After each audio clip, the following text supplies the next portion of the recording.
দর্শক, খুলনা নিউজের পক্ষ থেকে সবাইকে স্বাগতম। আমরা এখন আছি খুলনা ৬ নং ঘাট এলাকাতে। এখানে অজ্ঞাত এক ব্যক্তির লাশের সন্ধান পেয়েছে এলাকাবাসী এবং নদীর ভিতরে বেশ কিছুদিন ধরে মনে হচ্ছে সে পড়ে রয়েছে এই অবস্থায়। এবং একটা পুরুষ ব্যক্তির লাশ, যতটুকু বোঝা যাচ্ছে বয়স আনুমানিক ৩৫-৪০ হতে পারে। ৬ নং ঘাট এলাকাতে দুই জাহাজের মাঝখানে এখানে লাশটি আটকে গিয়েছে।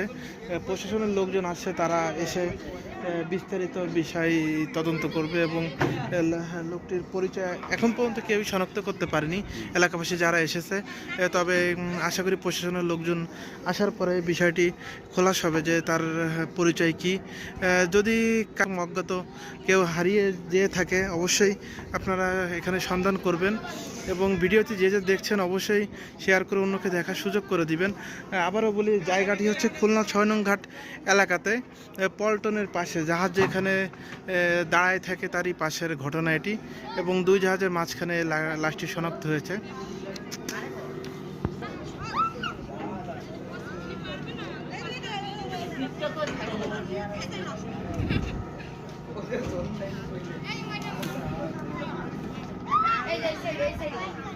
ফেসবুকের নিয়মের কারণে সরাসরি দেখানো যাচ্ছে না, যতটুকু দেখানো সম্ভব দেখানোর চেষ্টা করছি।